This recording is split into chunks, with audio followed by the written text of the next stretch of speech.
जय संविधान, जय भीम, महात्मा गांधी की जय, गोडसे मुर्दाबाद। देखिए, आज मुझे समझ में नहीं आ रहा है कि हंसूं या दुख प्रकट करूं। हंसी भी आ रही है और दुख भी हो रहा है, क्योंकि मैं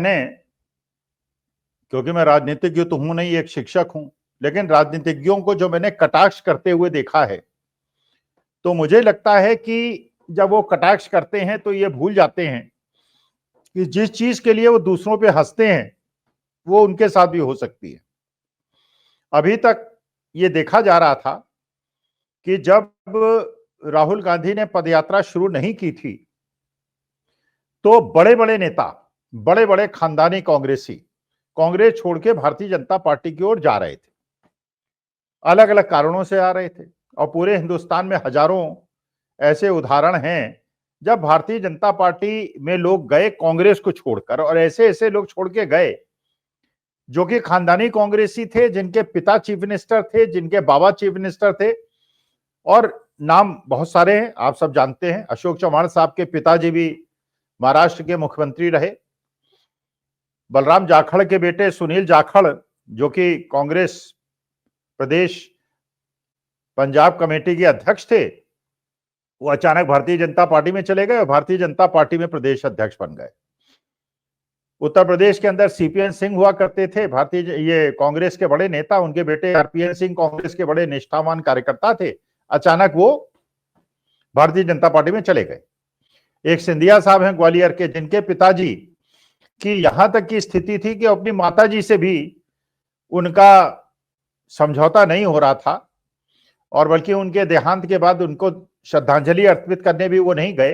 और वो राजीव गांधी के परम मित्र थे और बड़ी खानदानी दोस्ती थी, तो मां भारतीय जनता पार्टी में थी और बेटे कांग्रेस के बड़े निष्ठावान कार्यकर्ता थे। और राहुल गांधी भी सबसे ज्यादा इस संधिया परिवार के जो युवराज हैं उनको पसंद किया करते थे, और मंत्री पद भी अगर उन्होंने किसी को दिया तो जितिन प्रसाद को दिया, मिलिंद देवड़ा को दिया, सिंधिया जी को दिया। और ये तीनों लोग, और बल्कि नवीन जिंदल साहब को दिया, जो ओपी जिंदल परिवार के हैं और अरबपति और करोड़पति और बहुत बड़े पूंजीपति हैं, जिन पे भी बहुत सारे आरोप लगे। ये चार लोग जिनको सबसे ज्यादा कांग्रेस पार्टी ने उपकृत किया, इनको जब लगा कि अब कांग्रेस शायद सत्ता में वापस नहीं आएगी, तो ये लोग एक एक करके भारतीय जनता पार्टी में चले गए। और सिंधिया जी भी आज मंत्री हैं, नवीन जिंदल मेंबर ऑफ पार्लियामेंट हैं, उनकी मां विधायक हैं। सुनील जाखड़ साहब को तो चलिए भी कुछ नहीं मिला, आरपीएन सिंह भी राज्यसभा चले गए, अशोक चव्हाण भी चले गए। अजीत पवार जो एनसीपी के शरद पवार के भतीजे थे और जिनको शरद पवार ने हमेशा आगे बढ़ाया, और जो चाचा की कृपा से ही इतने बड़े नेता बने थे, उन्होंने भी चाचा को धोखा दिया और उन्होंने डिप्टी चीफ मिनिस्टर बन गए, जिनके ऊपर भारतीय जनता पार्टी इतने बड़े बड़े आरोप लगाती थी। अजीत पवार पे भी लगाती थी, एकनाथ शिंदे भी उद्धव ठाकरे को धोखा देके चले गए, उनपे भी बहुत सारे आरोप लगते थे। लेकिन ये सारी चीजें तो आप लोगों को पता है। लेकिन इन सब चीजों पे जो आम आदमी पार्टी वाले लोग हैं, अरविंद केजरीवाल साहब विशेष तौर पर कांग्रेस से हंसा करते थे। और जब ये कन्विंसिंग करने जाते थे गोवा में या गुजरात में, तो कहते थे कि कांग्रेस को वोट देने से कोई फायदा नहीं, क्योंकि अगर आप कांग्रेस को वोट देंगे तो कांग्रेसी जो हैं तो भारतीय जनता पार्टी में चले जाएंगे, और हमारी पार्टी में ऐसा नहीं होता। हमारे जो आम आदमी पार्टी का कार्यकर्ता है वो बड़ा कर्मठ कार्यकर्ता है और बड़ा डेडिकेटेड कार्यकर्ता है, तो कांग्रेस के लोग तो जीतने के बाद भी भारतीय जनता पार्टी में जा सकते हैं, हमारे लोग नहीं जा सकते। अब जो सिंधिया साहब ने, नवीन जिंदल ने, मिलिंद देवड़ा ने, आरपीएन सिंह ने, जितिन प्रसाद ने कांग्रेस के साथ किया, वही चीज अब आम आदमी पार्टी और अरविंद केजरीवाल के साथ हो रही है। अब इसी पे मुझे लगा कि मैं हंसूं या रोऊं, मुझे खुद समझ में नहीं आ रहा है, क्योंकि इसमें भी एक गौतम साहब थे, उनपे भी भारतीय जनता पार्टी का बहुत ज्यादा दबाव था, ईडी सीबीआई इनकम टैक्स का बहुत ज्यादा दबाव था, और उन्होंने भी अचानक एक आम आदमी पार्टी, जिसके बारे में कहा जाता है बड़े सिद्धांतवादी पार्टी है और बड़ी डेडिकेटेड लोगों की पार्टी है, उन गौतम साहब ने अचानक आम आदमी पार्टी को छोड़ा और वो भारतीय जनता पार्टी में चले गए। अब एक नए कलाकार पैदा हुए हैं, और ये वो कलाकार महोदय हैं कि जब से पिछले 7-8 साल से आम आदमी पार्टी की सरकार बनी है, लगातार ये मंत्री रहे हैं करीब करीब, और बड़े कद्दावर नेता माने जाते थे। भाई अगर आप सोचिए 70 सीटों में से अगर 62-63 लोग आम आदमी पार्टी के जीते हैं, उसमें 5 लोग में से 3-4 लोग ऐसे रहे जो हमेशा कॉमन रहे, और ये कैलाश गहलोत साहब भी उसमें हमेशा कॉमन रहे। इसका माने जैसे कि सिंधिया जी को राहुल गांधी ने बढ़ाया, जैसे बलराम जाखड़ जी को इंदिरा जी ने और राजीव गांधी ने बढ़ाया, अशोक चौहान को और उनके पिताजी को कांग्रेस पार्टी ने बढ़ाया, उसी प्रकार से कैलाश गहलोत साहब को आम आदमी पार्टी ने और अरविंद केजरीवाल ने बढ़ाया। अब अरविंद केजरीवाल साहब को भी ये महसूस हो रहा होगा कि ये लोग जो हैं, जिनको आप समझते हैं कि बड़े निष्ठावान होते हैं और ये किसी प्रलोभन में नहीं आएंगे, तो महाराज ये मत सोचिए कि सब आप जैसे होते हैं जो कि 2 साल, 1.5 साल, 1 साल, 6 महीने जेल में रह लेते हैं और अपनी निष्ठा नहीं बदलते। जैसे महाराष्ट्र के अंदर आपने एक देखा, अनिल देशमुख साहब थे जिन पे एक अनर्गल आरोप लगाया गया, बिना किसी प्रूफ के आरोप लगाया गया, 14-15 महीने उनको जेल में रखा गया, और इतना कद्दावर नेता था जो कि महाराष्ट्र का गृह मंत्री था, और एक एक्यूज्ड पुलिस कमिश्नर के आरोप पे उनको जेल रखा गया, क्योंकि उनसे पहले कहा गया था कि या तो आप शरद पवार और उद्धव ठाकरे को फंसवा दीजिए, नहीं तो हम आपको जेल भेज देंगे। उसने उस नोटिस को फाड़ के फेंक दिया था और 15-16 महीने जेल रहा और झुका नहीं। तो Anil Deshmukh is a different class. इसी प्रकार से संजय राउत साहब को भी इन्होंने जेल में रखा। संजय राउत साहब ने भी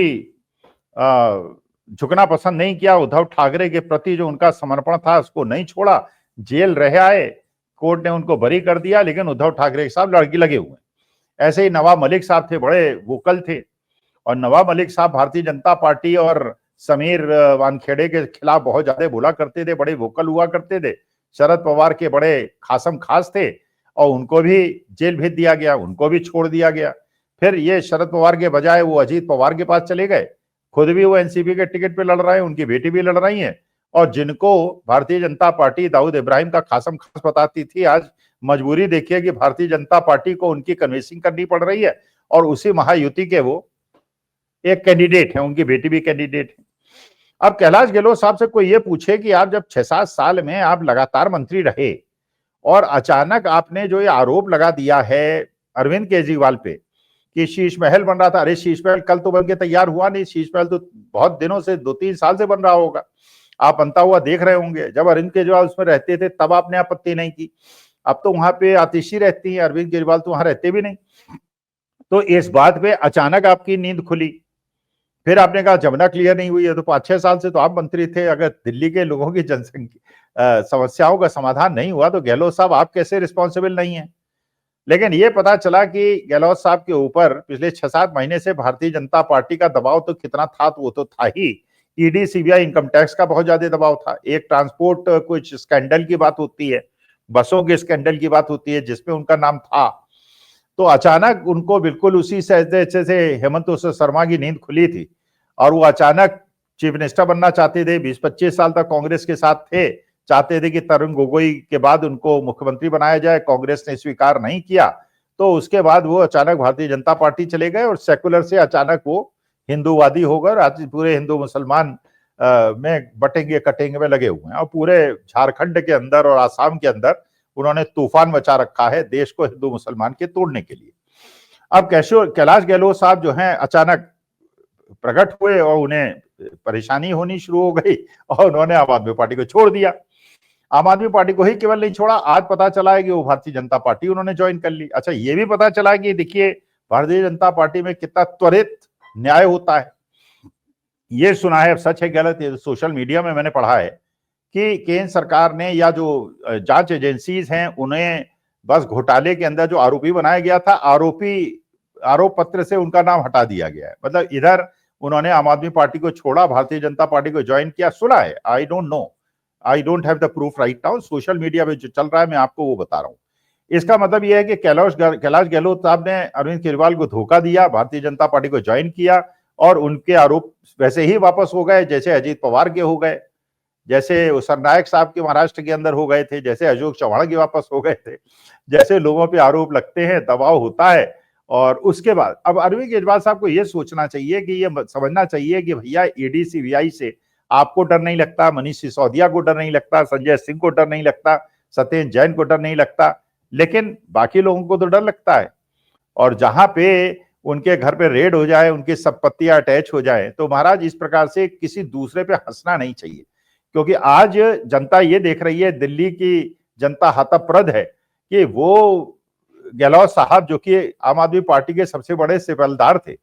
और जो अरविंद केजरीवाल के साथ जीने मरने की कस्में खाते थे, वो अचानक आम आदमी पार्टी छोड़ के भारतीय जनता पार्टी में चले गए और देशमुक्त हो गए, जैसे अजीत पवार और अशोक चव्हाण हो गए। तो इसलिए मेरे को आज ये समझने में मुश्किल हो रही थी कि हंसूं क्या रोऊं, लेकिन मुझे लगता है कि ये जो राजनीति आज की तारीख में है और महाराष्ट्र का चुनाव क्योंकि बहुत महत्वपूर्ण है और संजय सिंह जिस प्रकार से महाराष्ट्र के अंदर महाविकास आघाड़ी के लिए कन्वेंसिंग कर रहे हैं और बड़ी ईमानदारी से कर रहे हैं, क्योंकि वो ये जानते हैं कि अगर महाराष्ट्र के अंदर भारतीय जनता पार्टी महायुति को हरा दिया तो दिल्ली की मोदी की सरकार भी नहीं टिकेगी और उस समय कैलाश गहलोत को हो सकता है अगर महाराष्ट्र के अंदर महाविकास आघाड़ी जीती तो सरकार, केंद्र सरकार गिर जाए, नया प्रधानमंत्री हो, नया गृह मंत्री हो और उसके बाद कैलाश गहलोत साहब को लगे इससे अच्छा रहते कि वो इंडिया गठबंधन में रहते, जिससे उन पर जांचें ना होती, क्योंकि जांचें जो आज बंद हो रही है हो सकता है जहां महाविकास आघाड़ी इंडिया गवर्नमेंट की सरकार बने उसके बाद ये जांचें दोबारा खुल जाएं और जो लोग उधर गए हैं अपनी जांचों को बचाने के लिए उनकी फाइलें फिर खुल जाएं और उन लोगों की फाइलें बंद हो जाएं और कुछ लोगों की फाइलें खुल जाएं। जैसे होता है ना, 2 बेडरूम फ्लैट है, पिछले 10 साल के अंदर एक कमरे की बहुत ज्यादा सफाई हुई है, दूसरे की बिल्कुल नहीं हुई है, अब इसकी सफाई नहीं हो, उसकी केवल सफाई हो, तो जब सफाई होगी तो जो लोग छोड़ छोड़ के गए हैं, धोखा दे के गए हैं, उनको बहुत ज्यादा परेशानी होगी। So let us wait and see कि महाराष्ट्र के इलेक्शन में क्या होता है। महाराष्ट्र का चुनाव बहुत महत्वपूर्ण है और इससे पता चलेगा कि ये सरकार टिकेगी या सरकार जाएगी। लेकिन सरकार अगर जाएगी तो कैलाश गहलोत, अशोक चव्हाण, देवड़ा साहब, सिंधिया साहब, इनको बहुत ज्यादा अफसोस होगा। नमस्कार, धन्यवाद।